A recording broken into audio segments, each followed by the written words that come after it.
Queridos suscriptores de El Renacentista Postmoderno, muy buenas tardes, muy buenas noches allá en España. Hoy estamos con un invitado de nombre Ricardo Ostaris, Richie Ostaris, quien accedió a estar con nosotros en nuestro programa. Vamos a hablar hoy día fundamentalmente con él porque él es creador de contenido, como se dice hoy día en YouTube o en las redes sociales. Él es creador de, bueno, aparte de ser diseñador, es creador de un gran podcast que se lo recomendamos desde ya, que se llama El Libro Rojo, el cual tiene un hermano que es La Trampa Existencial. Básicamente hoy vamos a conversar con Richie de su experiencia, de que nos cuente, vamos al hueso, si es que es posible tener una receta. ¿Cómo se hace un podcast tan bueno como El Libro Rojo? Richie, muy buenas noches. Muy buenas noches, muy buenas tardes allí, supongo. Encantadísimo de estar aquí, muy agradecido por la invitación. Aparte, una invitación para mí muy especial por venir de donde viene, ¿no? Supongo que habrá oportunidad, yo creo que incluso de charlar hoy de mi relación con Chile y el cariño ya que le he cogido a aquella tierra. O sea que ya feliz, feliz de estar aquí, muy agradecido. Y aparte, por lo que veo en el fondo, ¿no? Libros que son fetiche para mí y bueno, una de las cosas que sin duda, sin duda, sin duda, no tengo duda, es más importante en mi vida, que es esa camiseta roja, roja y blanca. Permiso, vamos a mostrarla para que se vea. Lo queríamos dejar como una especie de Easter eggs para los fanáticos, pero lo vamos a mostrar. Ha sido sin duda una sorpresa. Y en la Mira, yo nueva. siempre, yo siempre he dicho, ahora igual ya iremos teniendo oportunidad de conocerme, yo nací en Bilbao, soy vasco, por tanto, y bueno, pues siempre he dicho que hay cosas que por mi vida van a ir pasando, ¿no? Los trabajos, los amores, los amigos, las ciudades o los países donde vivo, ¿no? Pero solamente hay dos cosas que van a estar ahí siempre: mis padres y el Athletic. Eso es innegociable.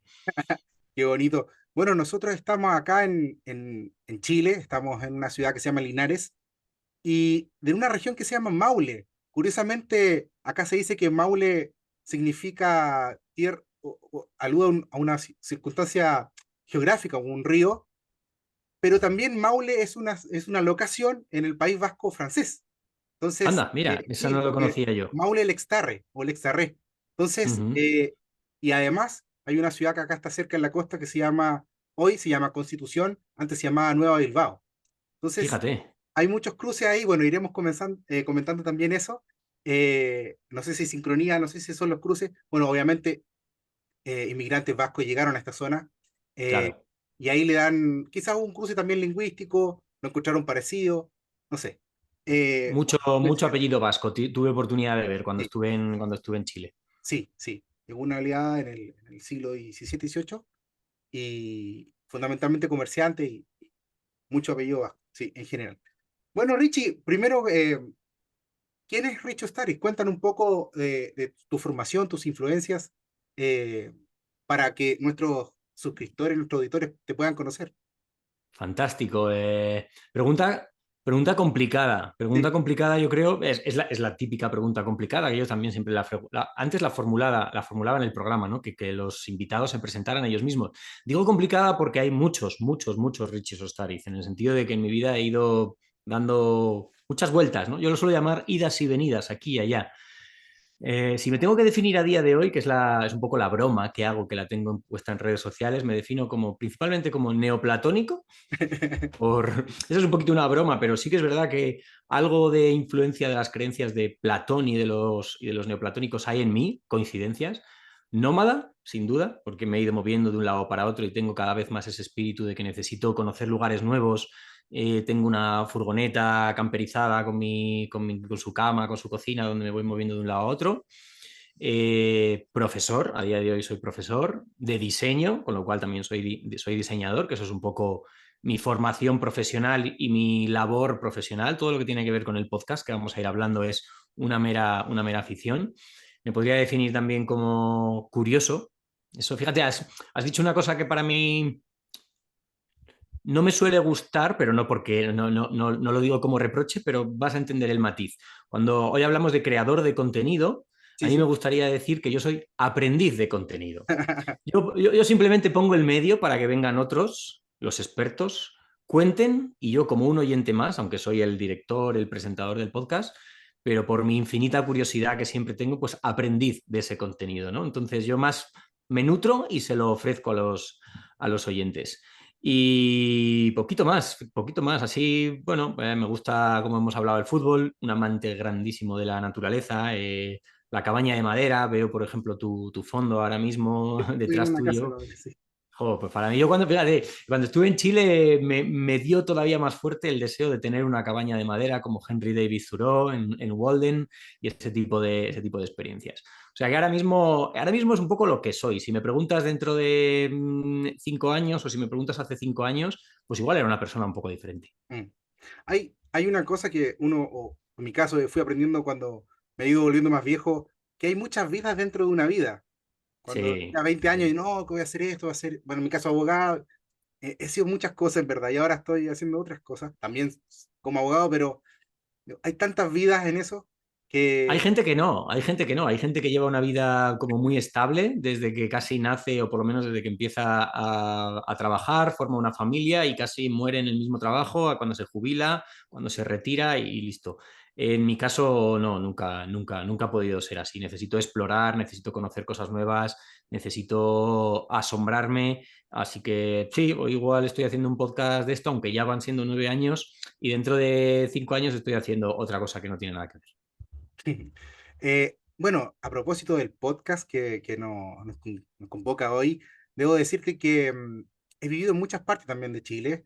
En un momento viví en Santiago, viví como 15 años en Santiago de Chile, que es la capital, y luego me fui a vivir a Antofagasta, al norte de Chile, al desierto. No sé si tienen la oportunidad de conocerlo, pero me tocó viajar mucho en auto hacia Antofagasta, que son 1.200 kilómetros más. Y en esa Wow. época, estoy hablando de 2017, 2018, bueno, también después seguí viajando en auto, digamos, en esa época fue que ahí empecé a escuchar tu podcast y me descargaba los capítulos y bueno, tenía todo el camino para escucharlo allá porque no hay señal de internet en ese tiempo, no habían todavía. Es un camino muy, muy complicado, mucha soledad, mucha oscuridad, mucho silencio.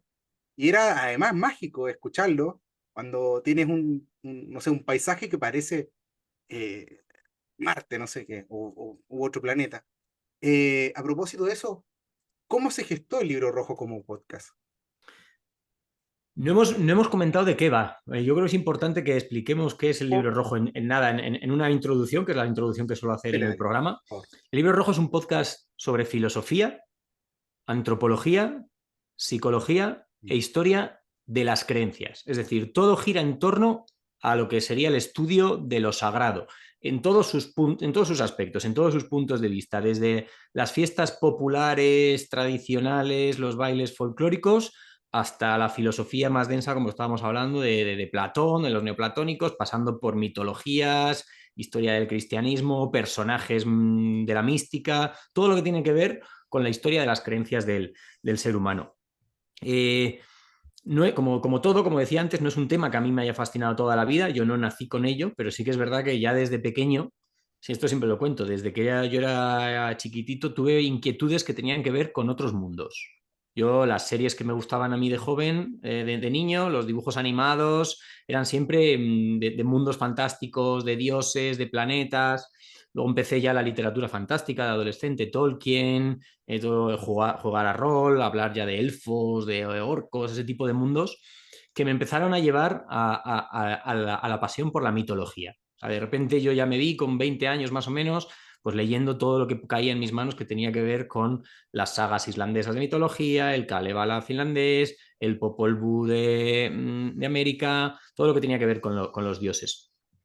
Y ahí se generó un poco una inquietud por el estudio de esas cosas. Y hará como más o menos unos 10 años, bueno, un poquito más, porque si el podcast tiene ya casi 10 años, yo creo que hará 12, 13, 14 años más o menos, descubrí casualmente, completamente casualmente, la figura de Carl Gustav Jung, que para mí fue un giro radical en mi vida, ¿no?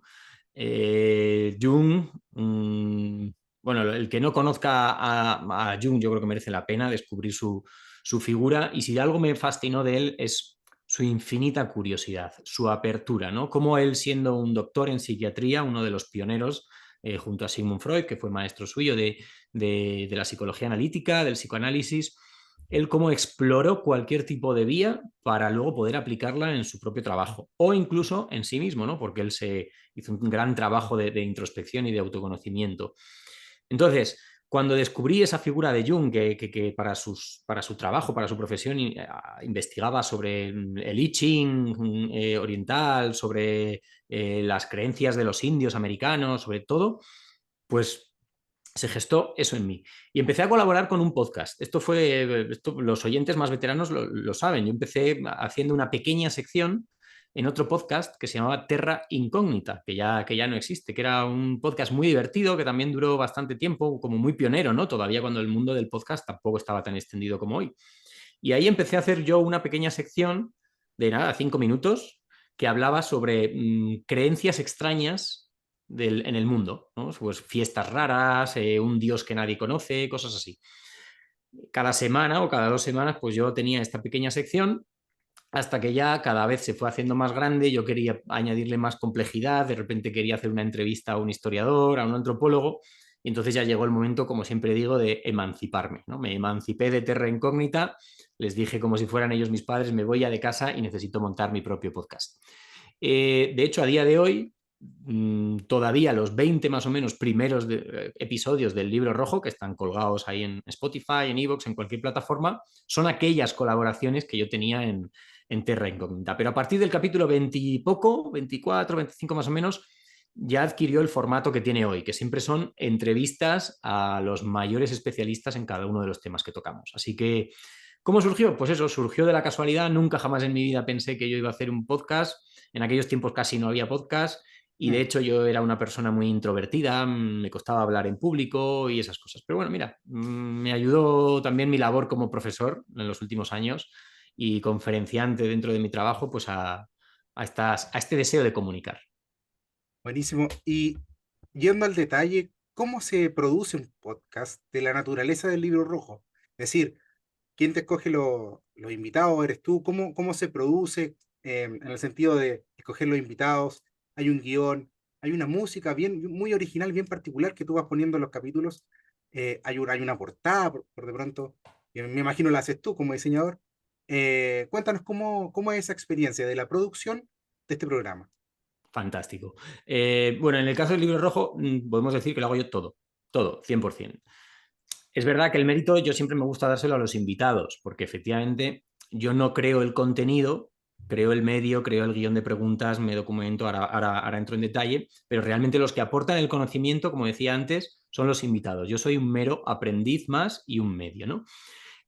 ¿Cómo es la elaboración de un capítulo? Bueno, yo selecciono los temas, generalmente son temas que a mí me interesan, ¿no? Que me interesa aprender sobre ellos.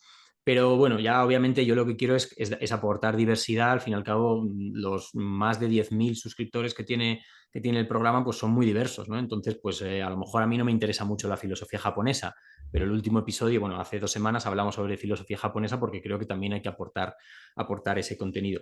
La forma de llegar a los invitados y de seleccionarlos también ha sido muy diversa. Los primeros invitados eran gente, bueno, fueron gente que yo ya conocía de otros podcasts, eso los primeros, ¿no? Luego pasé ya a esos autores que estaban en mi estantería de libros. Yo veía un libro y si era un autor español, pues yo iba directamente, buscaba su contacto en internet y le escribía y la verdad que casi siempre he tenido muy buena recepción. Otras veces, a lo mejor me apetece tratar un tema, investigo a ver quién encuentro que ha tratado ese tema, busco sobre todo en páginas de tesis doctorales, de Mm. trabajos de fin de carrera, de fin de grado, de trabajos de fin de máster, a ver qué especialistas hay. Por ejemplo, pues hace 3 semanas o hace 4 semanas buscaba algún especialista en la filosofía de jámblico, neoplatónico, ¿no? Pues en ese caso, como no conozco yo a nadie, busco a ver quién tiene una tesis doctoral sobre jámblico. Más o menos de esa forma empezó el Libro Rojo y así fueron sobre todo las primeras temporadas. Sigue siendo, pero es verdad que cada vez más los invitados ya me llegan. ¿En qué sentido?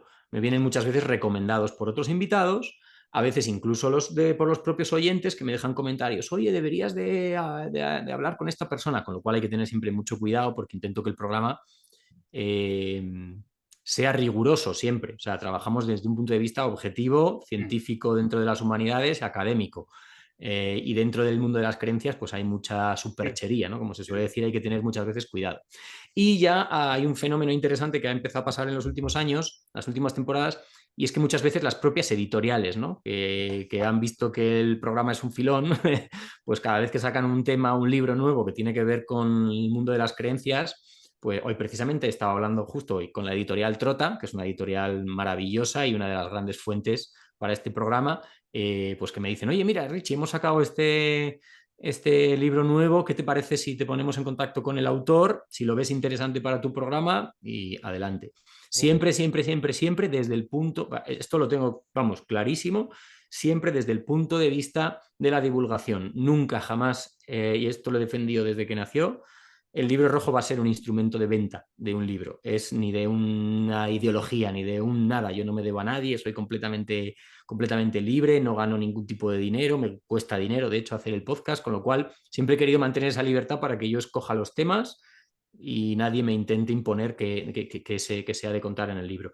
Pero sí, me ha parecido bonito, ¿no? Que esas editoriales que antes estaban en mi estantería, pues editoriales como Atalanta, Trota, Siruela, que fueron mis grandes editoriales de referencia, pues de repente sean ellos, ¿no? Las que me dicen, oye, mira, a ver qué te parece este tema para el programa. qué buena. Ah, bueno, eso era solamente la búsqueda de invitados. Luego, efectivamente, tengo que conseguir el material para documentarme porque yo no sé nada sobre estos temas y mucho menos cada semana un tema diferente. Me leo un poco por encima el libro, me leo más en detalle la tesis doctoral, subrayo, saco los temas, preparo un guión que ya tengo como una estructura muy aprendida después de estos 9 años. Comparto ese guión con los invitados para que estén de acuerdo a ver si, oye, mira, Richie, pues mejor que tratemos esto de otra manera porque ellos son los que conocen el tema, grabamos una entrevista. Como creo que también te gusta hacer a ti, yo no edito, yo no corto nada, simplemente le pongo la música, la introducción, el cierre y tal y como ha sucedido la entrevista, va arriba. Las músicas, pues hay una cabecera y un cierre que siempre son las mismas, que para mí es un disco muy, muy especial, que desde el inicio del programa he ido con él porque creo que tiene mucho que ver con los temas que se tratan. Y luego cada capítulo diferente, cada episodio, pues intento encontrar unas músicas, a veces son de jazz, de folclore, de música tradicional, que tengan que ver un poco con el contenido del programa, ¿no? Pues oye, si es un programa sobre filosofía japonesa, que suene a Japón, y si hablamos sobre la antigua Grecia, que suene un poquito al Mediterráneo. Y eso es todo. Y bueno, y luego las miniaturas, las portadas, pues efectivamente, claro, yo mi profesión es la de diseño, diseñador, entonces también intento que la estética esté muy cuidada, solamente en esa pequeña carátula que te permite iVoox, Spotify. Y luego, pues en la promoción del programa, pues que hago en Instagram, simplemente unos stories, pero bueno, intento que sean lo más estéticamente atractivos posible. Son muy bonitos, o sea, muy llamativos también, muy ad hoc también a los temas, eh, que creo que fue avanzando con el tiempo, creo, o sea, se vio en Sí, las temporadas, estaba cada vez sí, sí, la miniatura era más ad hoc al tema, o sea, tal una cosa cual, mía, yo me fui dando tal cuenta. cual. Eh, Hay otro programa que es como, no sé si se podrá decir bien que es un apéndice, pero son como programas hermanos, que es la trampa existencial. Pero allí hay reflexiones. Generalmente eres tú el que da el contenido ahí, sí, ya no eres un proxy ni un medium, sino que da, o sea, a través de tus reflexiones. ¿Por qué crees que es importante para ti esta, la trampa existencial? La trampa, lo has definido perfectamente. Yo a mí a la trampa me gusta decirle que es como el hermano rebelde, el hermano pequeño rebelde, ¿no? Que el libro rojo es como un programa formal, serio, académico, siempre, yo creo que ahí es donde va a radicar la diferencia entre los dos, objetivo, es decir, tratamos el tema desde el punto de vista del investigador, pero no se trata de dar ninguna opinión ni Mm, de hablar de la vida del propio entrevistado, sino que se trata un tema como si tú vas a la universidad y te lo sí, cuentan con un lenguaje un poquito más, más de la calle, ¿no? Y la trampa existencial, pues para mí surgió en un momento de mi vida duro, en lo personal, además justo un momento muy similar al que estoy ahora, porque también estoy atravesando ahora mismo justo, ha sido como la repetición de eso, de aquellos, de aquel momento. La trampa existencial empezó hace 4 años, simplemente, 2020. Tiene 20, no me acuerdo, pero 25, 26 capítulos, no tiene una regularidad, sale cuando me apetece. Y efectivamente es como todo lo contrario, ¿no? Para mí fue una necesidad de el libro rojo es mi niño pequeño, es mi adorado producto que cuido bien, pero claro, tiene los límites de que no nos podemos salir de ese tema, ¿no? Y sin embargo, la trampa existencial era todo lo contrario. Es decir, aquí es más parecido a lo que estamos haciendo tú y yo ahora mismo. ¿Mm? Aquí ya lo que me interesa ya no es el tema, porque de hecho no hay ningún tema, nunca hay ningún guión, jamás, nunca. O sea, lo que me interesa es el invitado y lo que tiene dentro de su cabeza, o dentro de su corazón, o dentro de su vida, ¿no? Ya busco aquí invitados interesantes, muchos de ellos, por supuesto, han pasado por el libro rojo, porque se dedican a estas cosas. Otros no han tenido nada que ver, me acuerdo de Santiago Ortiz, fue profesor mío de matemáticas, un genio auténtico y de programación. Ruxandra, que ha sido compañera mía, bueno, es compañera mía en la universidad y ella es arquitecta y trabaja sobre todo con algoritmos, con androides, con todo lo que tiene que ver con tecnología. Bueno, pues gente que para mí son mentes brillantes en la que simplemente nos ponemos a charlar como amigos y abrimos un micrófono. Entonces, eso ha sido una oportunidad, pues como bien decías, de que yo también comparta una parte de mí, mis emociones, mis sentimientos, mis reflexiones. Y bueno, pues aunque la trampa, porque al fin y al cabo no da tiempo a todo, no da tiempo a todo, está siempre ahí esperando a que algún día pues esté cansado del libro rojo y haga capítulos nuevos. Y, y bueno, para mí fue importante, ¿no? Es como esa dualidad que yo creo que tenemos que tener siempre en la vida, ¿no? De consciente, inconsciente, derecha, izquierda, día, noche, sol, luna. Lo apolíneo y lo dionisiaco. Tal Está cual, tal cual. O lo ahí, shivaico y lo Vishnu. exacto. Sí, es que si no, creo que a mí también me pasa lo mismo, digamos, también tengo inquietudes artísticas, en particular la escritura, pero si no lo hago me siento mal, es como, Claro, así como que claro, claro. necesito hacerlo, ¿por qué? No sé. Si no, no soy yo, digamos. Hay que expresarse. Sí, y además lo interesante es en qué momento llegó, ¿no? Como decía, la trampa existencial llegó un momento en el que estaba roto por dentro y de hecho en el primer capítulo hablamos de ello, el primer capítulo de la trampa existencial, que es con una persona que para mí es muy especial, que es Miguel Salas, que ha sido un amigo y compañero en este trayecto del podcast. Y una conversación como a pecho descubierto, ¿no? Empezamos hablando eso, sobre las rupturas amorosas, ¿no? Sobre los seres en fuga, ¿no? Hablamos de los seres en fuga, oye, cuando estás persiguiendo a una persona que no quiere ser atrapada y entonces se aleja, se aleja, se aleja, se aleja más, ¿no? Y nació de eso y bueno, también creo que estaría interesante decir que fue un poco, me influenció muchísimo, muchísimo para hacer la trampa existencial un programa, una serie de animación de Netflix, de Midnight Gospel, que yo recomiendo a todo el mundo, que son apenas 8 capítulos de 20 minutos, y que esa serie a su vez nace de un podcast americano, norteamericano, estadounidense, perdón, que debería de hablar, de hablar bien, sí, estadounidense, yankee, Ya, que habla de gringo, que habla que es el show de Duncan Trussell, que es un comediante estadounidense que habla, bueno, que tiene este tipo de conversaciones con gente sobre espiritualidad, sobre magia, sobre religiones, sobre meditación, ¿no? Y me inspiró muchísimo y dije, yo quiero hacer algo parecido, ¿no? Necesitaba hacer algo parecido y que no fuera solamente tratar un tema como si fuera la universidad. buenísimo. Bueno, recién habló un poco a la pasada. Usted tiene una dimensión profesional, profana, por así decirlo, digamos, sacándolo de los temas que estamos hablando, que es ser diseñador. En particular, he visto algo de su trabajo en internet, pero cuéntenos de qué se trata, en qué trabaja y, bueno, además de profesor. Claro, lo de profesor es ya la última etapa en la que puedo decir que de alguna forma me cansé ya de trabajar para clientes en grandes proyectos, descubrí la formación, la universidad y para mí dentro de mi trabajo hoy en día lo que me hace más feliz, dar clase en la universidad sobre diseño. De hecho, por eso conocí Chile hace Mm, 2 años, 2022, justo por estas fechas, porque sé que ahora está empezando ahí el curso, sí. justo ahora, en principios de marzo. Entonces, a principios de marzo, finales de febrero del año 2022, me desplacé allí a Santiago, a la Universidad del Desarrollo, a los que siempre agradeceré y a que tengo un cariño mayúsculo, a dar clase. Eh, yo iba para arquitecto. O sea, yo en sus tiempos lo único que sabía cuando tenía 18 años es que no tenía ni idea de qué quería hacer con mi futuro, pues intenté hacer arquitectura, no salieron las cosas, bueno, la empecé, pero no salieron las cosas bien y al final me encontré más tiempo en aquel prehistórico Internet, porque ha pasado bastante tiempo, ya Estamos hablando de hace 24 años más o menos, 20, sí, 23, 24 años. Y que yo estaba todo el día con el ordenador investigando a ver cómo pongo colores aquí, cómo puedo hacer una web en aquel primitivo internet. Y eso pues ya me llevó a los estudios de diseño. Empecé trabajando sobre todo en motion graphics, lo que es animación, pues, para dibujos animados, cartoon, para televisión, pero enseguida me vi más en el mundo editorial. ¿Vale? Yo soy un enamorado del libro, del diseño del libro, soy un enamorado del diseño de discos de música, es lo que más he hecho en mi vida. Yo he trabajado para aproximadamente 150 más o menos diseños de discos de todo tipo, gente joven o gente con muchísima experiencia ya en el mundo de la música, grandes músicos reconocidos.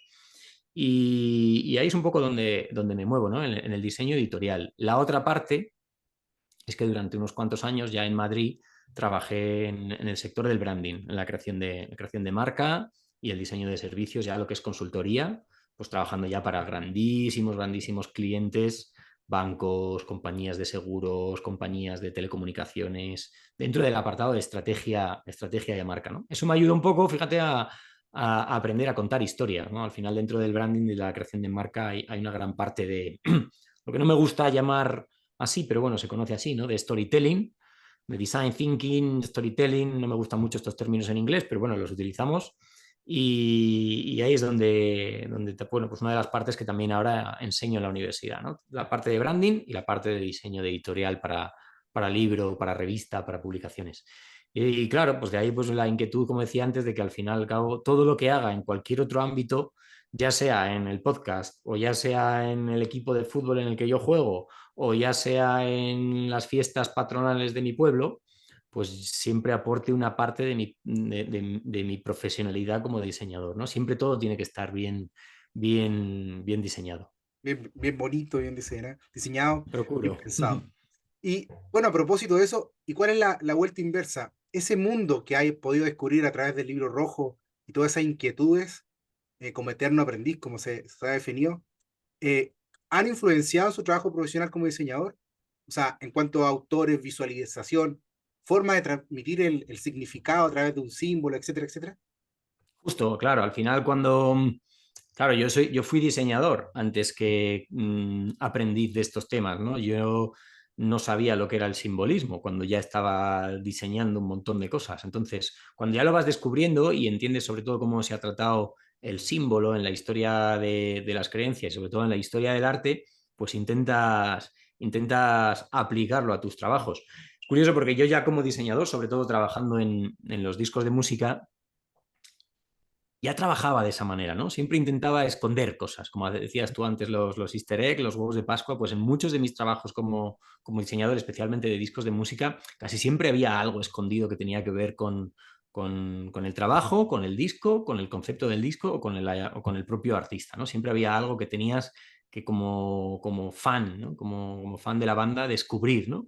Muchas veces ni siquiera, o sea, no había un anuncio de, oye, que hay algo escondido, no, no, no, son cosas que forman parte del diseño y que tienen un porqué, ¿no? O que si hay una retícula me lo voy a inventar, de 3 columnas en vez de 4, como es lo habitual, o en vez de 6, pues ese 3 está ahí por algo, no es casual, ¿no? Siempre, siempre, siempre desde el trabajo, desde el diseño se defiende el trabajo con un concepto detrás, con una idea, nunca simplemente por estética. Eso es algo que con mis alumnos lo trabajo muchísimo, siempre, siempre, en cada decisión, mínima decisión que tomes. Si decides poner un punto en vez de un punto y coma, tiene que haber un porqué, ¿no? Entonces, cuando entiendes la importancia del símbolo en la historia de la humanidad, cuando entiendes todo lo que es esconder un mensaje, pero con un porqué, pues todo cobra mucho más sentido. También como yo empecé mucho trabajando llamemos, para la escena de la música un poco oscura en el sentido del metal, del rock, del black, del death, del power metal, siempre en ese tipo de trabajos siempre ha habido también un interés por lo oculto, por los antiguos libros de magia, por los grabados y los tratados alquímicos. Entonces ya esa parte de esotérica en el sentido no actual que se le da a esa palabra, que está como muy denostada, pero en el sentido real de lo esotérico que necesitas iniciarte Sí. para entender el significado, siempre ha habido un poco de eso, siempre ha habido cosas escondidas en mis trabajos. Y ha ido increciendo? ¿o no? No, tampoco diría que no, no me he obsesionado con eso como para que siempre tenga que haber algo, pero yo sí que creo que con los años y con la madurez y sobre todo, más que más que con mi interés en estas temáticas relacionadas con el libro rojo, tiene que ver más con mi trabajo como profesor y mi madurez como profesional, que cada vez trabajes más con un concepto. Entonces ya es verdad que cada vez estás escondiendo más cosas, pero no solamente por el hecho de esconderlas, sino porque tú quieres que si estás trabajando en voy a inventarme de nuevo un ejemplo, me lo voy a inventar totalmente, en un libro que tiene que ver con la leyenda, que es de mi pueblo, de aquí, de mi zona, de los 7 infantes de Lara, pues a lo mejor te hago un libro con una retícula de 7 columnas, que es lo más raro que te puedes imaginar, ¿no? Cuando normalmente pues, los libros pues, tienen unas columnas de números pares, ¿no? Pero son cosas que dices, no lo voy a esconder por si alguien lo descubre. No, no, es porque quiero que todo el mensaje entero esté metido ahí dentro. Eso es. Y eso, y por ejemplo, en tu trabajo como profesor, no sé, po, estás trabajando un concepto, o sea, enseñando eso, a tu alumno le dice de repente, o en lo visual, por ejemplo, mira el movimiento simbólico, el simbolismo de William Blake, por ejemplo, o de que sea. Mira, ve, ¿te sirve para darle referencias también? Por Pues si te ejemplo. digo la verdad, nunca he traído esos temas a mis clases. Ah, ya. Nunca, nunca, nunca porque creo que, bueno, creo que, a ver, Perdón. yo trabajo como diseñador y a mí me gusta mucho separar el diseño del arte, eso lo tengo claro. Sí. El diseño yo siempre lo he considerado como una ingeniería visual, es decir, yo tengo que resolver un problema y el arte como una forma de expresar una parte más subjetiva, ¿no? Es decir, yo soy artista y quiero expresar una serie de emociones. Sabemos, obviamente, que hace siglos arte y diseño estaban mezclados, o sea, si hablamos de la Capilla Sixtina, ¿eso qué es? Arte y diseño, ¿no?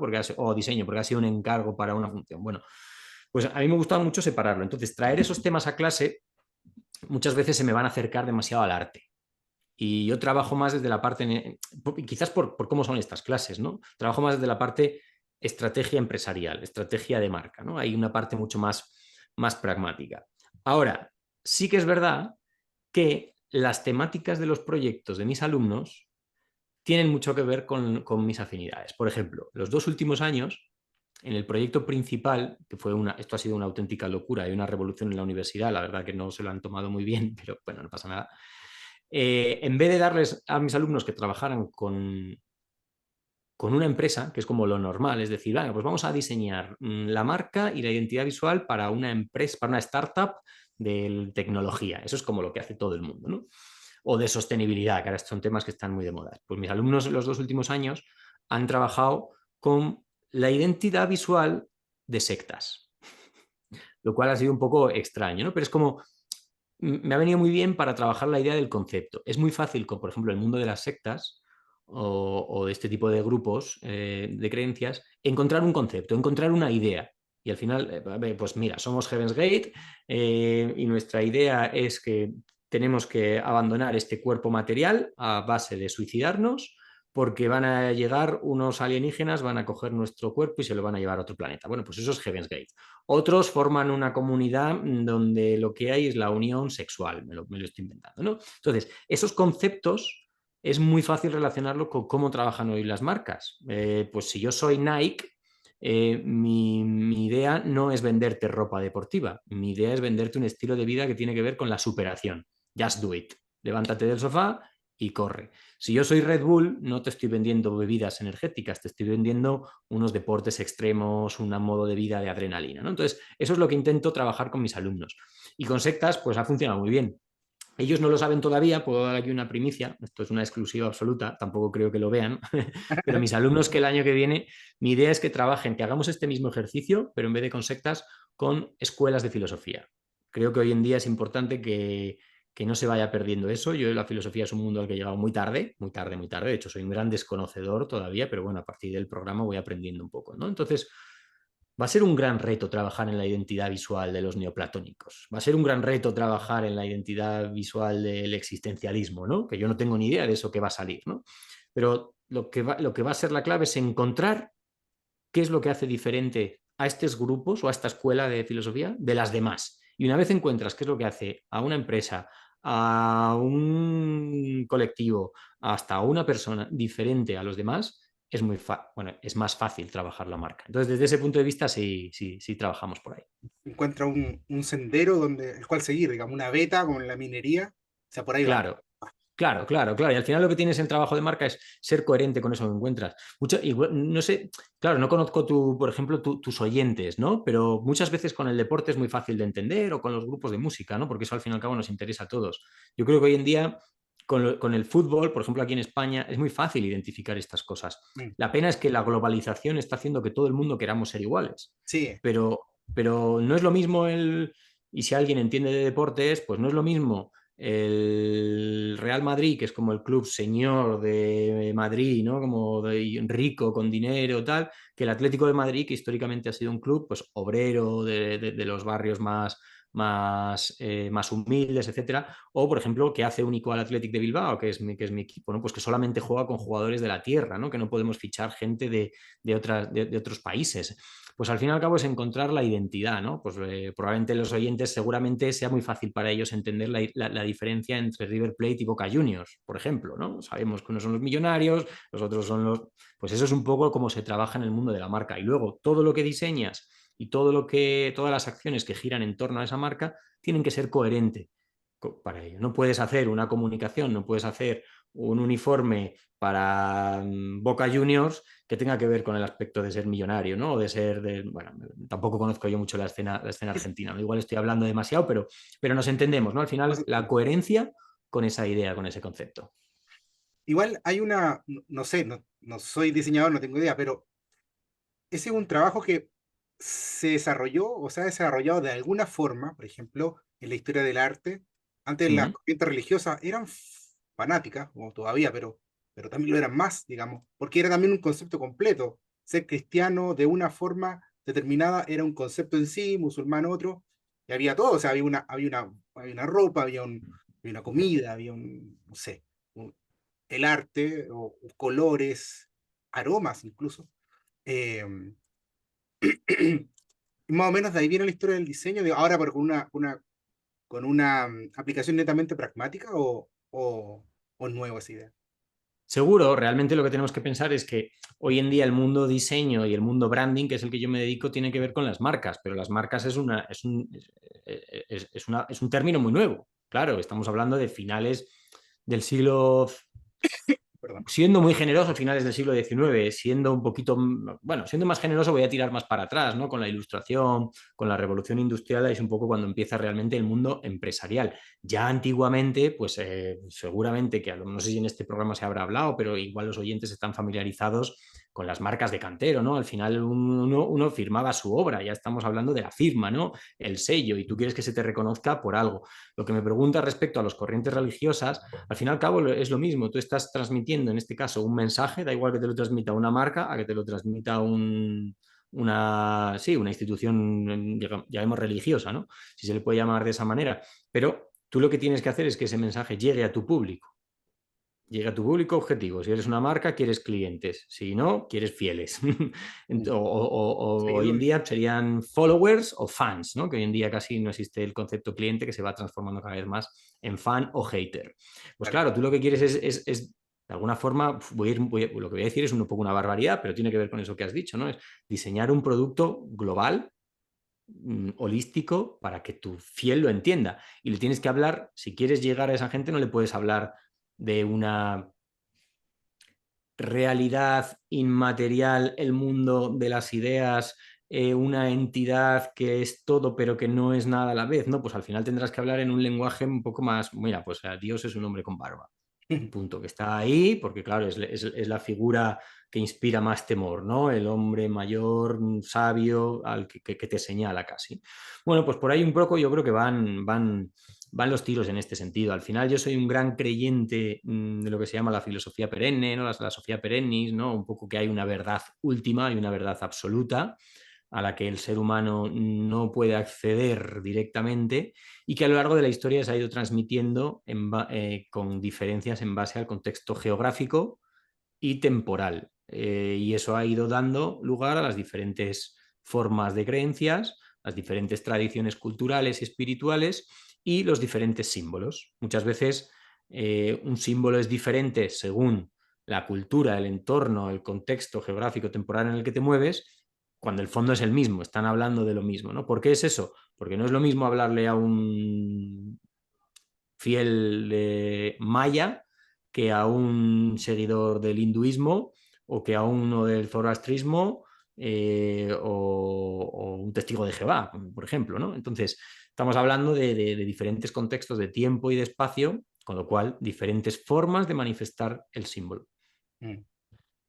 Claro, y también por eso, bueno, parte de la Iglesia Católica ha ocupado, que ha tenido un éxito de 2000 años, digamos, independiente que sea una continuación del mundo romano, etcétera, pero ha sido muy inteligente en el sentido de utilizar el sincretismo. Por Uh ejemplo, -huh.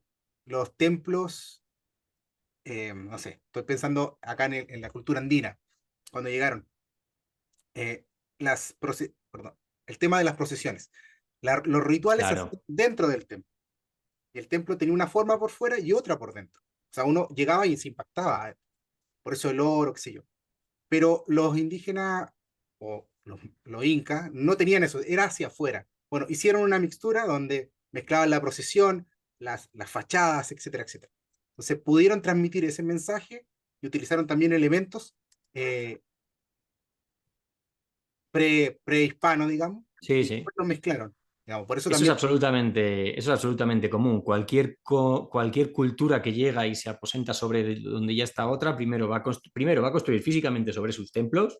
Aquí en España, que tenemos los romanos, milenios, ¿no?, de historias, bueno, aquí tenemos donde antes había un altar celtíbero, es decir, un conjunto de piedras en el que los antiguos pobladores celtas o íberos de la península ibérica pues tenían sus templos al aire libre, pues luego llegan los romanos, pero luego llegan encima y ponen una iglesia a los visigodos, y encima de los visigodos, cuando la conquista musulmana, en ese mismo lugar ponen una mezquita, y cuando llega Fernando III el Santo pone una iglesia encima de esa mezquita, y así, ¿no? ¿Por qué? Porque ya es un lugar sagrado. Claro, la pregunta sería es, ¿realmente había algo cuando pusieron ahí los celtíberos su altar? O sea, ya notaron que era un lugar de poder. Pero eso ya sería sí, otro sí, tema, ¿no? Pero sí. si hablamos meramente de la historia, claro, eso es. Y luego, por un lado está la parte material, como bien estamos contando, y luego estaría la parte inmaterial, que es eso mismo que decías. Los dioses o los seres divinos se van transformando de nombre, donde antes era un ser del bestiario, de repente le ponen un san algo, ¿no? Y lo puede relacionar. Se ve muy bien, por ejemplo, en Latinoamérica también, eso como bien comentabas, se ve muy bien si pensamos en todas las diabladas, el carnaval de Oruro, de Sí, Potosí, de toda esa zona, el carnaval boliviano, hay un maravilloso, sincretismo brutal, ¿no? Hay maravilloso. diablos, pero de repente está el arcángel San Miguel y es una auténtica belleza, ¿no? Y yo creo que sí, es uno de los grandes éxitos. Oye, si no puedo borrar de un plumazo por la violencia los cultos anteriores, voy a intentar decir que, mira, lo que tú veías antes no era... voy a ponerme, por ejemplo, en el caso de la cultura vasca, ¿no? De la mitología vasca, de donde soy yo. Las luces que tú veías antes, la aparición que tú veías antes, no era la diosa Mari, que es la figura principal, ¿no?, de la mitología vasca, sino que era la Virgen María. Que bueno, vale, pues era la misma luz, lo que yo vi, pero en vez de llamarse Mari, era la Virgen María. A lo mejor tienen ustedes razón. Y con eso, pues al fin y al cabo, se va creando este sincretismo hasta lo que llega hoy en día. Hay un autor que se llama Avi Barbour, que tiene un Uh libro muy, muy bueno que se llama La persistencia de las imágenes. -huh. La otra vez escuché un programa tuyo también que un autor, Hablamos sobre él, sí. hace poco, de hecho, lo recomendaron un Hace libro muy de él. poquito, creo que habló sobre. Yo soy muy malo para los títulos, pero la obra de Barbush era la que hablaba sobre el ritual de la serpiente. Sí, El ritual de la serpiente, que era el viaje que hizo por Estados Unidos. Y tiene un libro que se llama La persistencia de la imagen, que ese libro o ese autor lo revisamos cuando estudié historia del arte. Me dio por hacer una maestría, como no soy experto, digamos, que me interesó. Bueno, a propósito de eso, me tocó investigar unas sirenas, están unas figuras de sirenas Uh -huh. talladas en iglesias del altiplano chileno, chileno actual, Qué bueno. altiplano peruano. Wow. Ahora tú decís, bueno, perdón, qué papel pinta esa sirena, porque las sirenas tienen una asociación que viene de Ulises, que son malas o demoníacas, pero aquí no, porque había una asociación platónica que tiene que ver con Wow. que tenía la República. Entonces fue como, y quise investigarlo y me quedó grande. O sea, tengo que ir, ¡guau! Se me abrió como el mundo. Pues hombre, pues un tema absolutamente, absolutamente fascinante. A lo largo de la historia es bien común, ¿no? Esta mixtura entre seres humanos y bestias, ¿no? Muchas veces, claro, ahí eran como casi las mujeres que se señalaban, ¿no? Claro, si estamos hablando de la mitología, como bien has comentado, ¿no? En la Odisea de Ulises, pues ya estamos hablando de otros tiempos, pero cuando ya llega la Iglesia Católica, pues estos seres casi como son demoníacos, ¿no? Sí, Son las bestias, ¿no? Los hombres, las mujeres pecadoras, casi las brujas, ¿no? Que aquí sí. O en Europa hubo un montón, tentadores. claro. Pero este tiene una Mm, otra, bueno, aparte de eso tenía otra, porque te estaba invitando a entrar al templo. Claro, te había una claro. referencia ahí a Platón, que tenía otra figura de la sirena.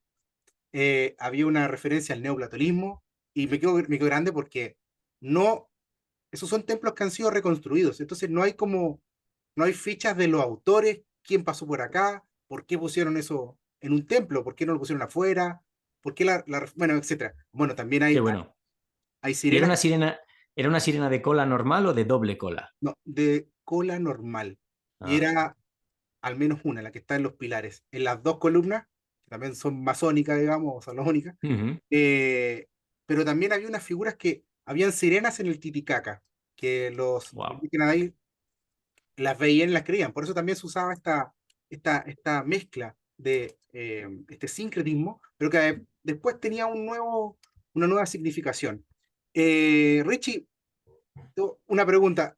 ¿Tú te has identificado, bueno, recién también lo dijiste, como un aprendiz, como un eterno aprendiz, que suena muy Siempre. bonito?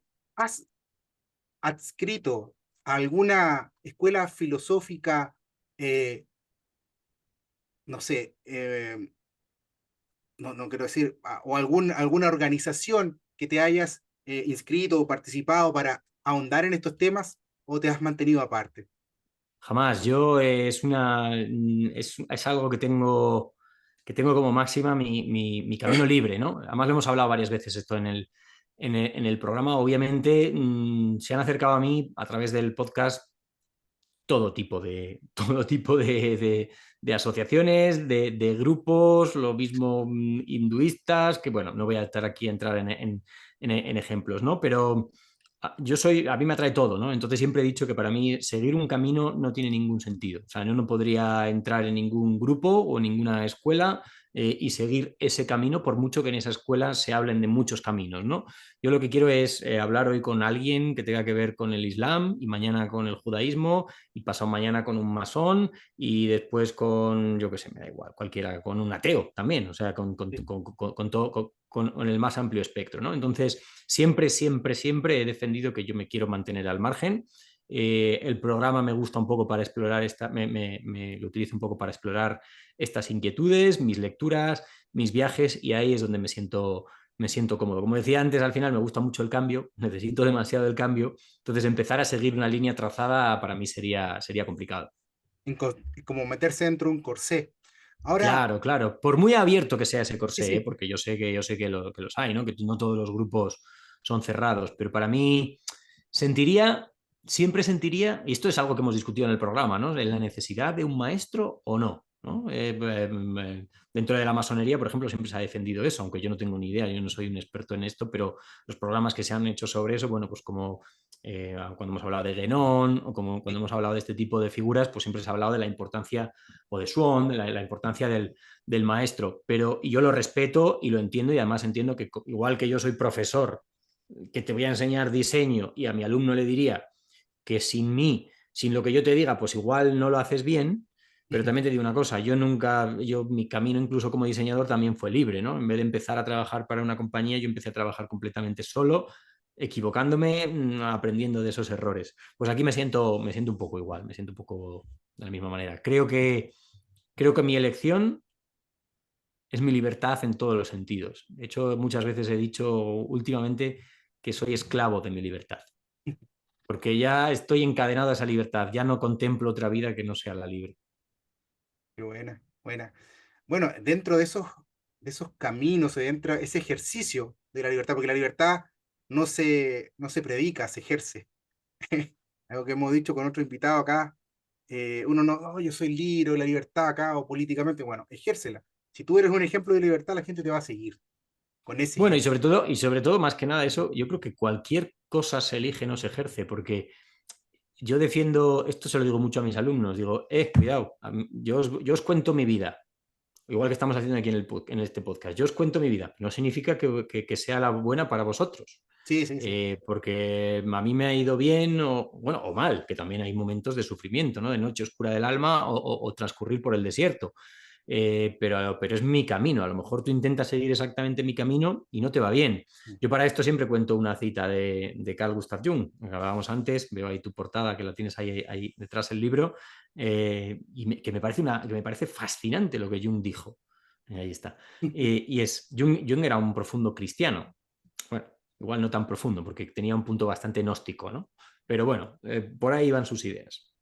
Y él decía, ojo, que si tú quieres ser un buen cristiano, si tú quieres seguir el modelo de Cristo, mira cómo era Cristo. ¿Cómo era Cristo? Cristo no seguía ningún modelo. Cristo rompió con el modelo que había y dijo, esto no es como, esta no es la forma de entender a Dios. Mm. Voy yo os voy a transmitir mi manera de entender a Dios Padre, ¿no? Pues si tú quieres ser como Cristo, lo que tienes que hacer es romper con el modelo. No puedes seguir a Cristo. Es ahí la paradoja, ¿no? Y eso me parece fascinante. Pues si tú quieres seguir a alguien libre como yo, lo digo a mis alumnos, si tú quieres ser como Richie, no sigas mi camino, porque entonces, claro, tendrás que ser tu camino, tu libertad, ¿no? Eso siempre lo defenderé. Hay bueno, hay algo que te había puesto en las preguntas también, que era que uno va encontrando maestros. Recién mencionaste a Jung o Guénon, que sí, yo, hablo también en mi caso, pero que uno no llega a conocer, sino que a través de su obra o a través Mm, de referentes. En mi caso, bueno, Jung, Españoles Escotado, Sánchez Dragó, que me gustaba mucho como entrevistaba. claro. Sus programas son geniales, que uno los puede revisar en YouTube. Sí, Bueno, hombre, Fernando Sánchez Dragó es muy polémico, hay mucha sí, gente en sí, sí, sí, España que lo odia, sí, pero es verdad que era un gran comunicador y sí. que empezó a hablar de temas en España que nunca se habían hablado, ¿no? Y cuando escribió Gárgoris y Ávidis es una obra maestra, ¿no? Más allá de su veracidad o no, a nadie le importa su veracidad, ¿no? Te está hablando de una España mítica, mitológica y sí. Y la puso en valor. Claro, y además, bueno, se murió hace un año Mm, aproximadamente. Le gustaba mucho llevar la contra, pero, mm.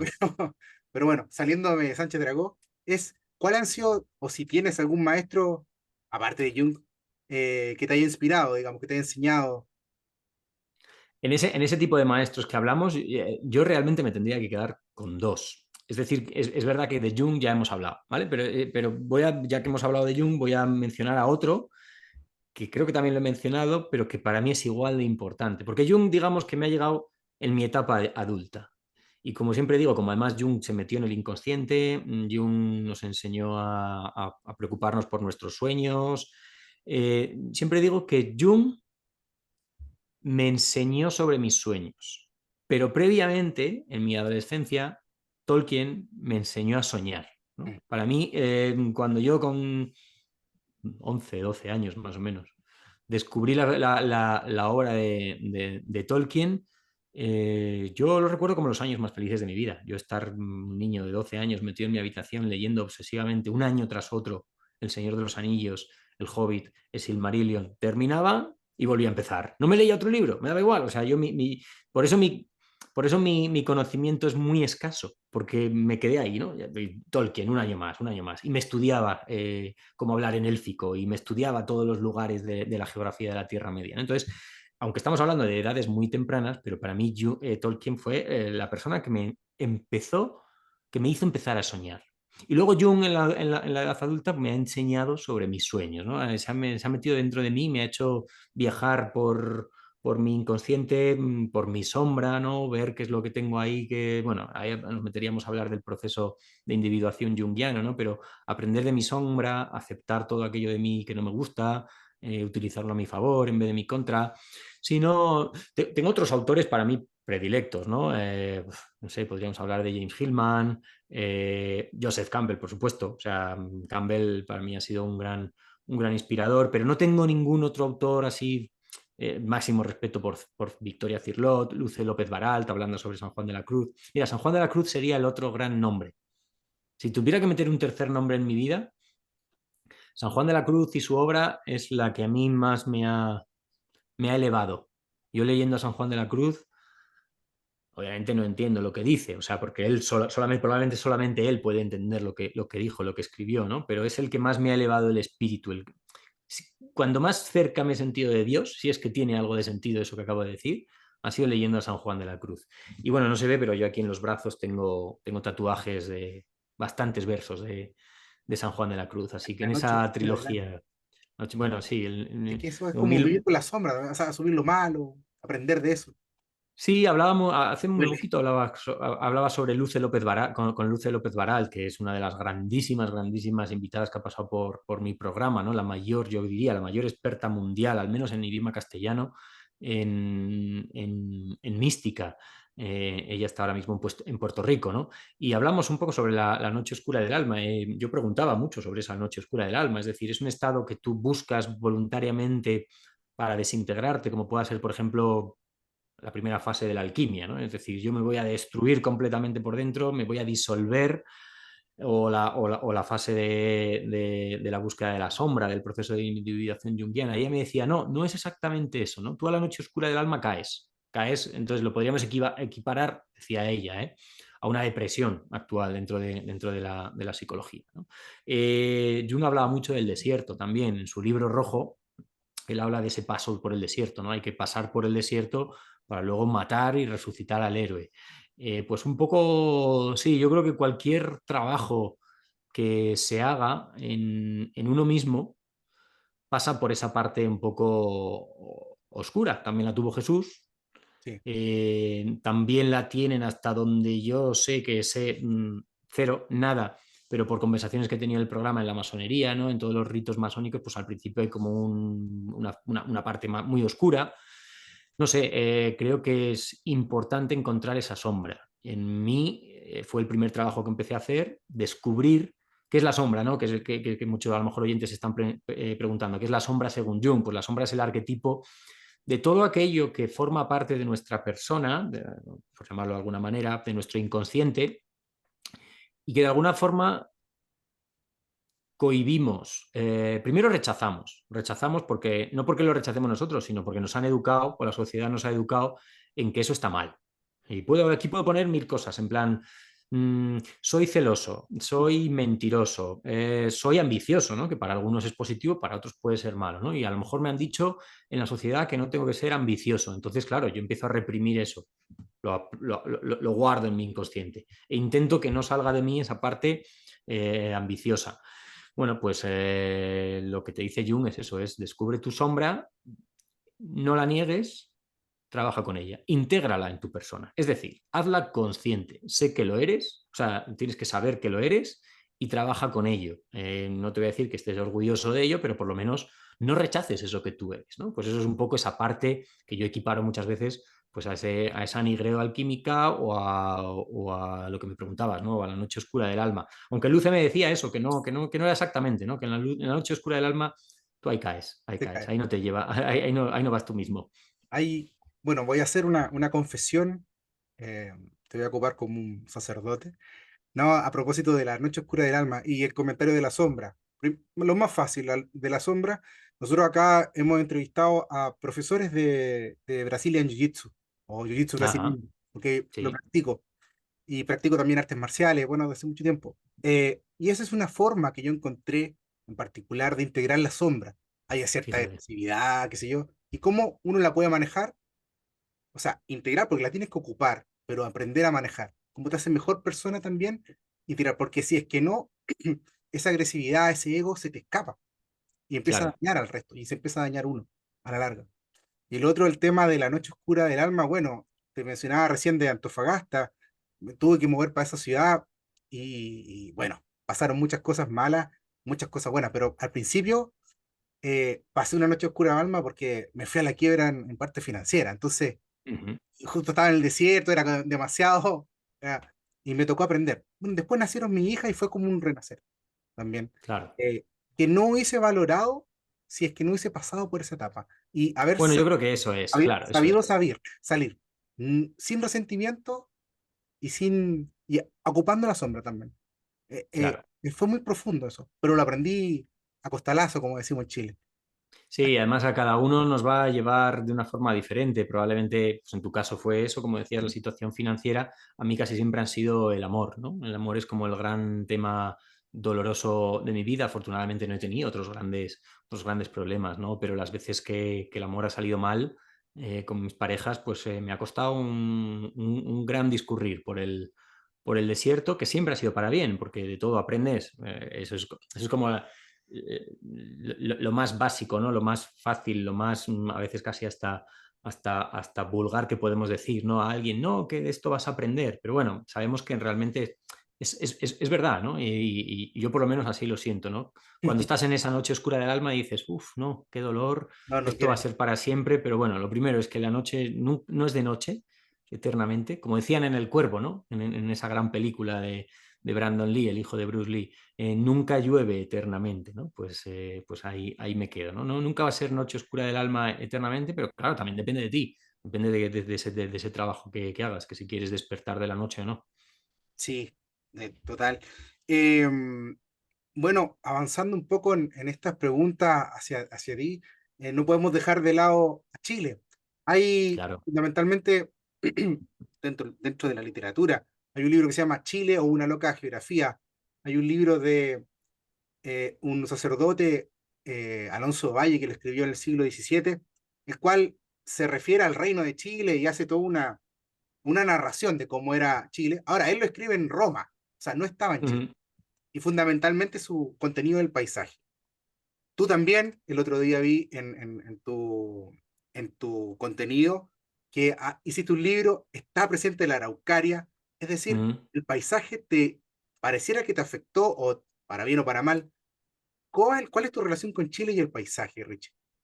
Pues fíjate, no, claro, no me había dado cuenta que podíamos hablar de este tema. El libro está ahí. No alcanzo a cogerlo, lo podría Oh, enseñar ahora, pero ah, bueno, anda, mira, lo dámelo, voy a por coger. Dame un favor, segundo y lo sí, cojo. por favor. Estamos con Richie Staris y quien nos va a mostrar un trabajo de él. Bueno, hablamos que era diseñador, que era artista, y ahí lo vamos a ver. Y lo bonito de todo es que se inspiró en su paso como profesor en la Universidad del Desarrollo Ya está. de Chile. Además que creo que merece la pena enseñarlo porque precisamente en Sí, por la favor, portada, el libro está claro, obviamente diseñado entero por mí, aparte de escrito, pero en la portada, por supuesto, ahí está. qué bonito. Para Quise nuestros que hubiera auditores, una sale una araucaria. araucaria. Sí, Eso es, hay una araucaria negra, o bueno, un dibujo de araucaria negra, un dibujo muy esquemático de una araucaria negra sobre fondo gris. El libro está bueno, el título del libro es Querido Diario de Viaje, lo escribí en mis 4 meses en Chile, subtitulado Volcanes y Araucarias, ¿no? Ya es una declaración de intenciones de yo que soy montañero, viajero por lugares naturales, lo que me encontré allí, la fascinación que tuve de dos cosas que no tenemos en España. Tenemos algún volcán ahí en las Islas Canarias importante, como el Teide, muy importante, pero no eso de ir viendo un volcán cada 2 pasos, un volcán nevado, ¿no? Yo alucinaba, yo con el mundo volcán alucinaba, ¿no? Entonces, dentro, Camilo cuando al lo abres, Longaví. Virum. anda, pues fíjate, alucinante. Y bueno, pues sí, también luego incluso el libro incluye, aquí se pueden ver algunas de las fotos, ¿no? que hice yo en mis meses por allí.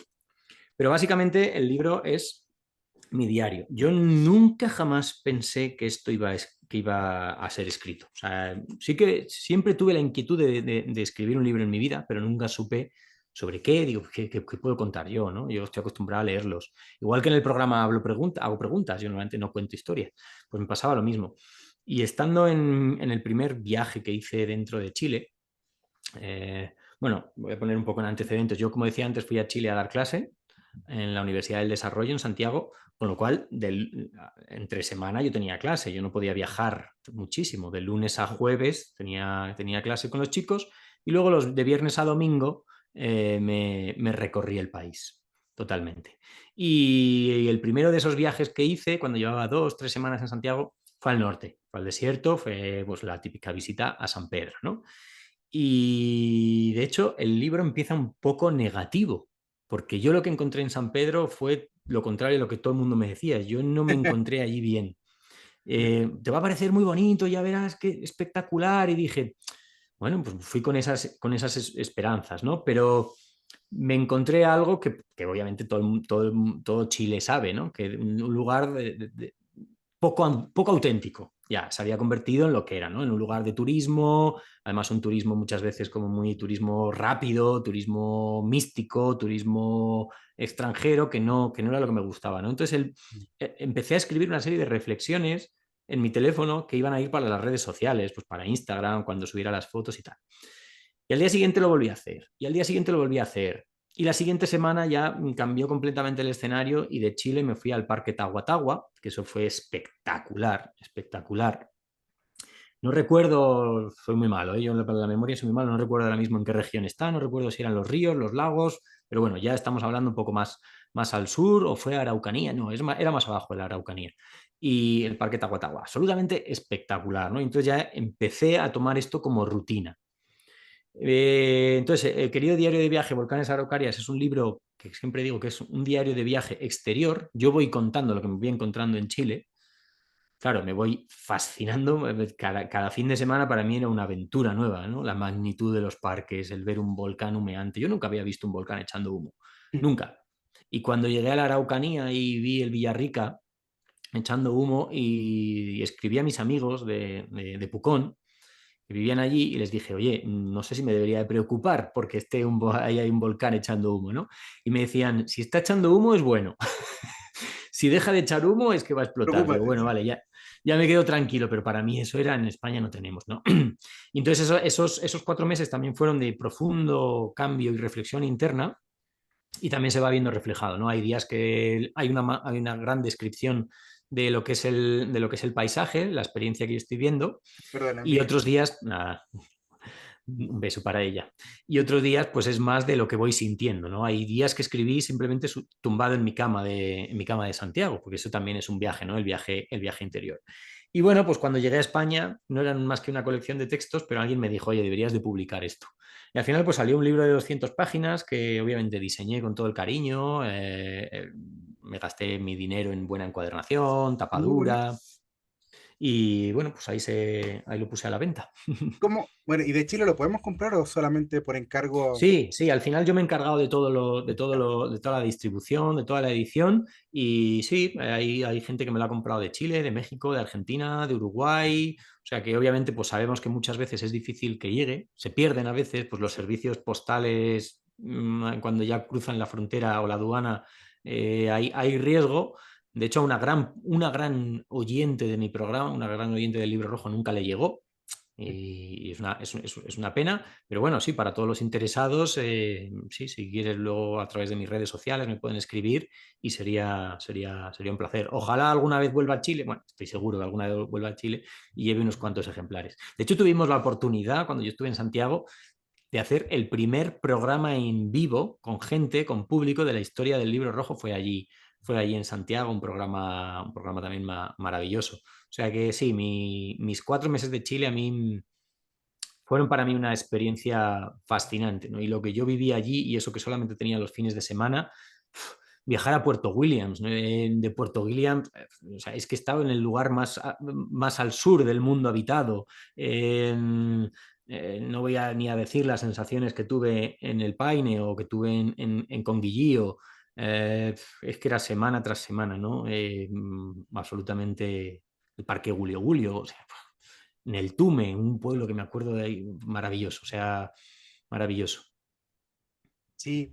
Y lo bueno que para los que no, bueno, habla español, entonces se puede recorrer tantos kilómetros, tantos paisajes, tanta loca geografía, hablando el mismo idioma y Tal viendo cual, tal lo cual. Es mismo. verdad que yo hablo inglés, de hecho mis clases son todas en inglés en la universidad, yo también si viajo a cualquier parte del mundo me puedo entender.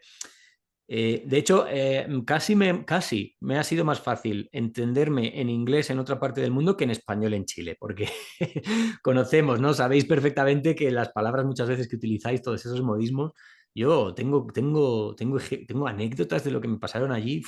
Un día me acuerdo que estaba haciendo ejercicio, me llevaron una amiga de allí de Chile a una clase de CrossFit.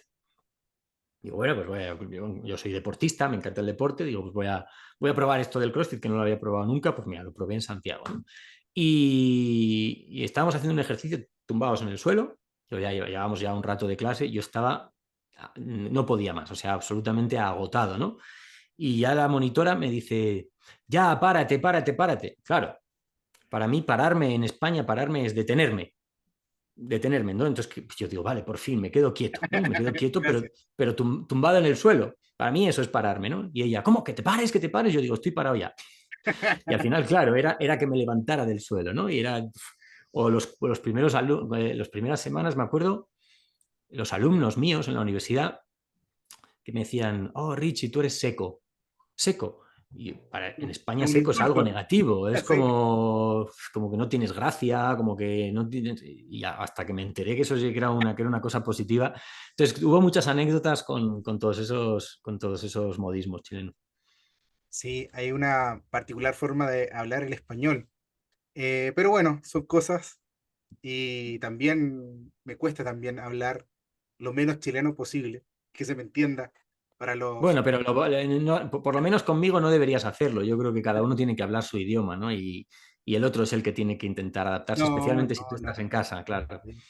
No solo contigo, sino que haciendo este programa y todo, Ya, tengo claro. un especial problema de dicción en Chile, entonces trato de hablar más calmado, más pausado. Algo me ayuda a mi profesión. Eh, bueno, Richie, hemos pasado casi 1 hora y 15 minutos o pasado la hora para ir cerrando este gran capítulo nuestro, quizás más, no tan sorpresivo para ti, pero créeme, para nuestros auditores y nuestros suscriptores sí, porque mi intención también es difundir tu trabajo en un montón de personas que acá no lo conocen y que creo que deberían conocerlo. ¿Por qué? Porque tú también lo dijiste recién, hablas de temas fundamentalmente filosofía de las creencias y esoterismo, religiones, desde un punto de vista no científico, no me gusta esa palabra para esa rama de conocimiento, pero sí riguroso. Ujú. Fuera el New Age, los brujos, Uf, la superchería, y fuera eso, porque eso contamina esta clase de conocimiento y nos lleva al absolutamente. otro, a este exceso de racionalismo, al materialismo que no tiene unos buenos resultados al final en las personas, en general, en la sociedad. Entonces, eso te lo agradecemos mucho. Me gustaría que muchas personas también se enteraran. Hay gente que es católica, bueno, que sea mejor católico estudiando. Autores como Claro. Juan de la Cruz. Gente que es masona, bueno, véase los capítulos o escuche los capítulos de Guénon, de Campbell y todo lo otro. Aquel que es musulmán, judío, etcétera. Bueno, fíjate que yo, fíjate, perdona que te interrumpo, porque yo No, ahí, que eso que has dicho es absolutamente maravilloso, pero yo ahí diría lo contrario. Es decir, si tú eres católico, escúchate todos los capítulos sí, que no sí, sí, tienen que no. ver con el catolicismo, ¿no? Para siempre recibir un poco de otros puntos de vista, ¿no? Así es como nos enriqueceremos. Sí. Bueno, la Iglesia Católica es universal, si no, no sería católica. Claro. Ujú. Y si no, bueno, no están entendiendo bien lo que es la católica. Pero bueno, yo tampoco soy un católico observante, digamos, pero me gusta recordarle eso a los católicos que se ponen muy fanáticos. Entonces, Eso. eh, Richie, por favor, recomiéndanos 2 o 3 o 5, los que quieras, capítulos del Libro Rojo que tú crees que son imperdibles. Uf, uf, uf, uf. Son Esta sí que. Sí, 229, ¿no? 224, esta Bueno, semana habremos 225. Qué difícil, qué difícil, qué difícil. Vale, qué difícil. Esta sí que me tenía que haber leído el guión y haberla preparado. Pero mira, voy a hacer un esfuerzo, voy a hacer un esfuerzo. Bueno, yo lo que diría es, lo primero, los capítulos, esto es importante, no siguen un orden cronológico. Es decir, son siempre, siempre capítulos individuales. ¿Qué significa esto? Que no hay que escucharlo desde el uno. mm, Pasa muchas veces que llegan oyentes nuevos y empiezan a escuchar desde el uno. Oye, fantástico, porque ahí lo que vas a ver es una evolución en el programa y también una evolución de mi persona. Muchas veces hablo de mis propios sentimientos, cómo me voy encontrando. Me escriben muchas veces oyentes de, oye, espero que ya estés bien. Digo, bueno, me estás hablando de una cosa de hace 7 años. Estoy perfectamente, ¿no? Pero claro, para ellos es el presente, ¿no? Entonces, ¿por qué digo esto? Porque yo no recomendaría empezar por el principio porque, bueno, esos capítulos han quedado ahí, estoy orgulloso de ellos, pero están muy lejos, digamos, de la calidad que hay a partir del capítulo 100, 150, 80, más o menos. Entonces yo recomendaría siempre empezar por los últimos, por los temas que a uno le interese, y ya si te va gustando, pues ya vas echando la vista atrás, echando la vista atrás. Pero así, por decir capítulos que yo creo que son importantes de escuchar en este programa, pues mira, el inicio de la temporada 7 creo que fueron los capítulos sobre Tolkien, precisamente, que se salen un poco de la, porque al final que es un autor de fantasía, ¿no? Pero habla sobre mucho sobre mitología y fueron importantes para mí. Y hicimos 2 capítulos con Miguel Salas, que es un, como decía antes, el gran amigo, maestro de este programa, eh, que quedaron absolutamente espectaculares. Yo se los recomiendo a todo el mundo, estés interesado o no estés interesado en la obra de Tolkien. 2 capítulos sobre Tolkien. Y también hubo 2 sobre la figura de Carl Gustav Jung, que fueron el capítulo 100 y el capítulo 101. Es imposible entender mi persona y entender mi proyecto sin escuchar, sin conocer a Jung. Entonces yo creo que es importante. Luego, más que capítulos, me gustaría recomendar a una invitada que ha pasado por el Libro Rojo varias veces, que es Silvia Tarragó. Silvia Tarragó precisamente es analista junguiana, pero ella es especialista en la figura de James Hillman, la psicología arquetipal, los sueños, como Hillman, que él también era junguiano, pero se alejaba de Jung en otros muchos aspectos. Entonces, más allá de eso, más allá de lo que hable, Silvia Tarragó es la invitada que siempre todo el mundo se enamora de ella, ¿no? Y es una persona que hay que escuchar tanto en el Libro Rojo como en la Trampa Existencial, porque también estuvo en la Trampa Existencial y es absolutamente fascinante. Déjame que piense. Por supuesto, Luce López Baralt hablando sobre San Juan de la Cruz. Y para mí el haber tenido ese programa fue increíble. Y es que al final a todos les acabo cogiendo mucho cariño, ¿no? A todos los episodios. Obviamente hay algunos que son como más potentes que otros, pero yo creo que el secreto para acercarse al Libro Rojo es eso, es escoger los temas que de primeras te gustan, ver que te enganchen y a partir de ahí ir descubriendo. Y a veces cuando me preguntan, ¿cuál es el éxito del Libro Rojo? Mira, yo hay una cosa que creo que es la clave fundamental de que el Libro Rojo tenga éxito, si se le puede llamar éxito. Y es que yo, como decía antes, soy el primer oyente, soy aprendiz. Es decir, viene el invitado y no se establece una discusión entre él y yo. Mm. Yo pregunto, y pregunto desde el punto de vista del aprendiz, ¿no? Pregunto lo que cualquier oyente preguntaría y dejo que hablen. Y no puedo rebatirlo porque yo no tengo conocimientos para rebatirlo, ¿no? Entonces dejo que me lo cuenten. Hay muchos programas del mundo de la historia, a veces incluso también de este tipo de temas, que se enfrascan en debates, en Sí. puntos de vista, y a mí no me interesó esa tertulia, yo no quiero esa tertulia, ¿no? Yo quiero preguntar, pues lo que preguntaría si yo fuera alumno, si fuera discípulo, si fuera aprendiz, ¿no? Y yo creo que ese es el secreto, ¿no? Mi reconocida ignorancia. Y bueno, pues no sé, ha habido capítulos que no me esperaba que fuera a hacer, por ejemplo, sobre el yoga, y que yo un capítulo maravilloso, yo soy un gran contrario, ¿no? A la introducción del yoga en Occidente, a cómo se trata hoy en día el yoga, con esa superficialidad. Entonces siempre dije que no quería hacer un capítulo sobre yoga hasta que encontrara una persona que me hablara del yoga verdadero. Me pasa un poco lo mismo que con la astrología, ¿no? La astrología hoy en día está tan sacada de contexto, tan superficial, tan maltratada, que me cuesta hacer un capítulo sobre astrología si no hablamos bien de astrología desde el punto de vista histórico, ¿no? Bueno, pues aquí al final ha habido grandes nombres. Jacobo Siruela ha pasado por el programa, fundador de Atalanta, Juan Arnau, un gran filósofo, Ramón Andrés, otro gran filósofo, Victoria Cirlot, que fue con la que empezamos este año la temporada, que precisamente detrás de ti tienes el diccionario de símbolos, ¿no? Que escribió su padre, Victoria Cirlot, hoy en día es la mayor experta en simbolismo, por lo menos que tenemos en España, seguro que a nivel europeo, especializada en el grial, ¿no? Tuvimos la Mm. oportunidad de hablar sobre el grial.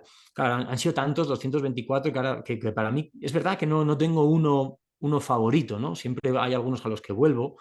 La figura de Guénon, que en su día, cuando yo hice el capítulo sobre Guénon, nunca había oído hablar de Guénon, o sea, para mí era algo nuevo. Me dijo Miguel Salas, oye, ¿podemos hablar de Guénon? Yo dije, pues vale, no sé quién es él, ¿no? Entonces muchas veces con el tiempo he vuelto atrás a aprender sobre Guénon. Es Uf, difícil quedarme con uno. hay un... Mira, justo estaba hablando de los capítulos y me iba acordando de algunas veces que, por ejemplo, te conté que iba en el auto, que manejé mucho tiempo, y me acordaba de los lugares donde estaba cuando estaba escuchando esos capítulos. Eso sí, yo me acuerdo de los lugares de donde estaba cuando grabé cada uno de ellos. Eso sí. Y, por ejemplo, de Guénon hablaba que, bueno, él se fue a ir a Egipto, se convirtió al Islam, y yo iba en el desierto y ¡fua! Tormenta de arena, pero de verdad, Wow. sí, porque parar un rato el auto hacia el costado, porque es muy peligroso, te pueden chocar, qué sé yo. Y fue como algo extraño porque estaba hablando en el desierto. Uno va manejando, pero en la mente va, qué sé yo, de repente, ¡pum! Tormenta de arena. Fue como, ¡guau! Qué extraño esto. Pero fue una bonita coincidencia. Pues fíjate, precisamente ese capítulo, el de Guénon, que habrá sido hace más o menos 6 años, yo calculo, 5 o 6 años, y yo, como decía, no sabía nada de Guénon, no sabía nada más que su nombre, ¿no?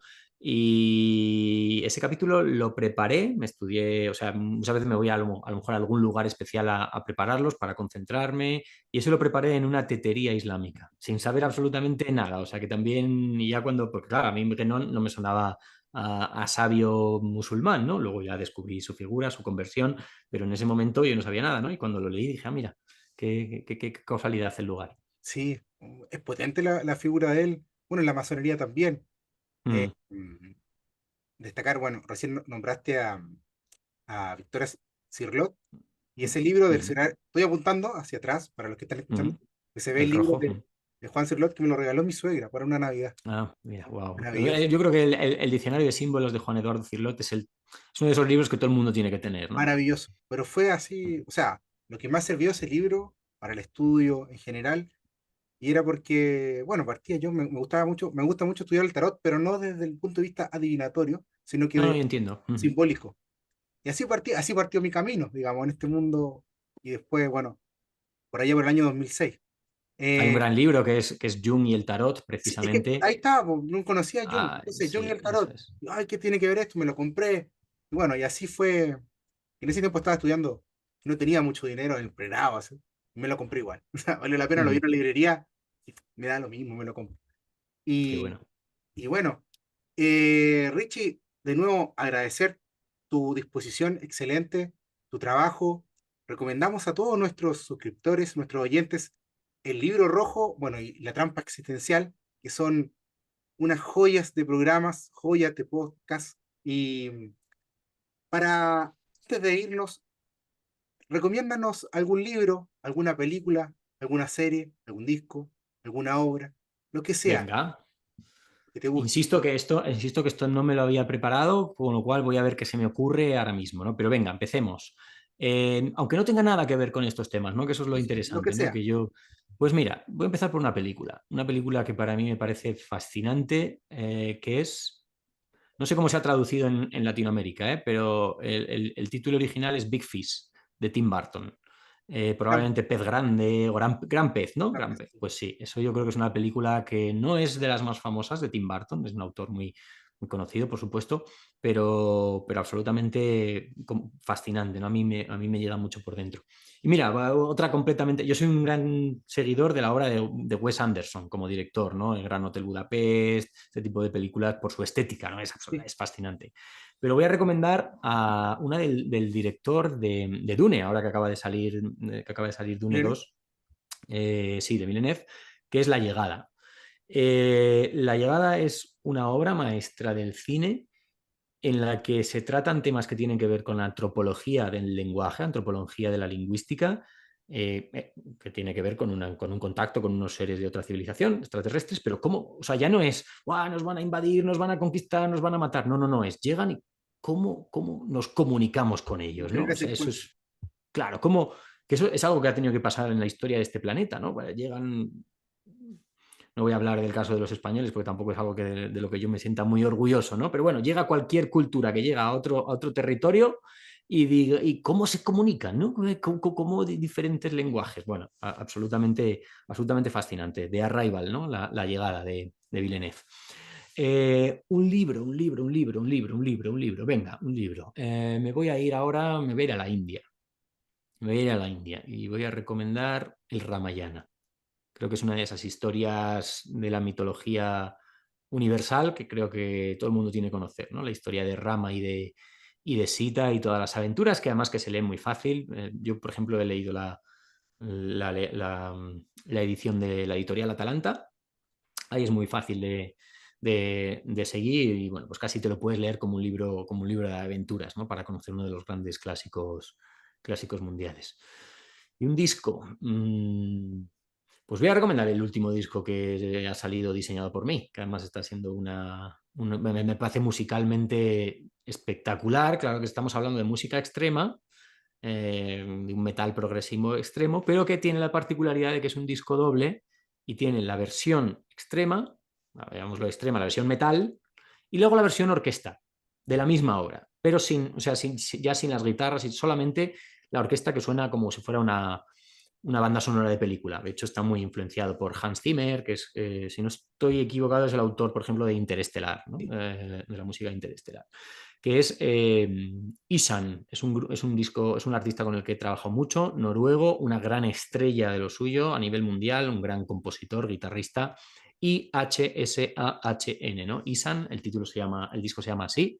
Y bueno, pues ha sido un bonito proyecto en el que hemos trabajado él y yo, donde hay, ya lo puedo adelantar, mucho de Apolo, mucho de Dioniso, mucho del viaje del héroe de Joseph Campbell. Entonces yo creo que tiene que ver con lo que hemos venido hablando. ¿Cómo no les va a Fíjate, gustar? lo que hablábamos antes del símbolo y de cómo integrar cosas así en este disco hay millones de cosas. Es decir, hay figuras que miran a la derecha y hay figuras que miran a la izquierda. Todas las que miran a la derecha, esto no lo he contado nunca a nadie, claro. Todas las que miran a la derecha tiene que ver porque esa canción es más apolínea que Dionisiaca.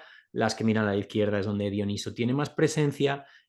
El listado de canciones, que son 11 canciones, en vez de poner un listado habitual, están puestas en círculo porque es el viaje del héroe de Joseph Campbell. Entonces hay un montón de cosas ahí que están pensadas pues, por esto. Súper potente, entonces, o sea, sí ha influenciado tu... Mira, me he dado cuenta ahora, efectivamente, me he dado cuenta ahora, sí, sí. Ahí hemos metido mucho de eso. Además, era un disco que cuando yo me reuní con él en Noruega, que viajé allí, él es ahora mismo ya es un gran amigo, fue mi ídolo musical de adolescente, ¿no? Y luego empecé a trabajar para él y ahora es un gran amigo. Él quería otra cosa completamente diferente. Y cuando me contó la idea del disco y eso, le dije, no, no, no, vamos a hacer aquí algo, vamos a llevar tu idea, la vamos a llevar a la estructura, vamos a trabajar en dos diseños paralelos completamente, el metal y el orquesta, pero del metal le quito unos cuantos elementos visuales, lo mismo que tú haces con la música, y se me queda en una capa base de diseño, pero exactamente igual que la otra, pero es que luego vamos a tener estas cosas, ¿no? Las derecha e izquierda Apolo Dioniso, metemos el viaje del héroe, hay un montón de cosas que, bueno, pues que yo sé y que tampoco quien lo tenga en sus manos lo va a entender, pero no necesito que se entienda todo lo que se hace. Buenísimo. Genial, Richie, como siempre. Debo decir también que se lo dije el otro día a un profesor, también español, pero tú eres el otro culpable de que gaste mucho dinero en libros, porque Joder. de lo Sí, me cual me da alegro. lo mismo, de lo cual me Me da, da pena, pero me alegro. Si mi no, lo programa cual, sirve para que se vendan libros, han pasado cosas bonitas. Mira, han llegado al punto de que oyentes de mi programa, estoy acordándome de un caso concreto, por ejemplo, bueno, de aquí de España, del sur de España, pero también de Quito, de Ecuador, que abrió una librería. O sea, ya no solamente que ha comprado discos, sino que decidió abrir una librería a partir de escuchar mi programa. O gente que me ha escrito que es que, mira, me he puesto a estudiar antropología a partir de esto. Entonces, a mí tener tal influencia en la vida de la gente me parece bonito, pero al mismo tiempo como mucha presión, ¿no? Espero que les vaya no, bien a todos. o sea, en mi caso también, Tomémoslo como inspiración, ¿no? inspiración es un medium, grande Richie. Muchas gracias, muy buenas noches. Damos término a esta entrevista con Ricardo Staris Eras. Estoy leyendo su nombre ahí, o Rich Staris, el creador de El Libro Rojo y La Trampa Existencial. Richie, hemos pasado por tu carrera, por tus inspiraciones, por tu tiempo, por tu noche oscura del alma también, que algo nos dijiste, por tu viaje por Chile, etcétera. Queda como un testimonio este programa del renacentista postmoderno. Debo decir también, a modo de confusión para terminar, que te hemos copiado y te hemos copiado. Es decir, desde el punto de vista de escuchar a los invitados, no ser una caja de resonancia y tampoco querer ser un polemista más, estoy hablando por mí, he copiado ese formato y espero hacerlo bien, no sé. Pero al menos me ha dado la posibilidad de conocerte por Zoom y de compartir algo que valoro mucho y difundir tu trabajo con nuestros suscriptores y auditores. Richie, muchas gracias, buenas noches. Pues ha sido un auténtico gusto. Espero, solamente espero y deseo que esto haya gustado y que algún día nos podamos ver en persona. Que así sea.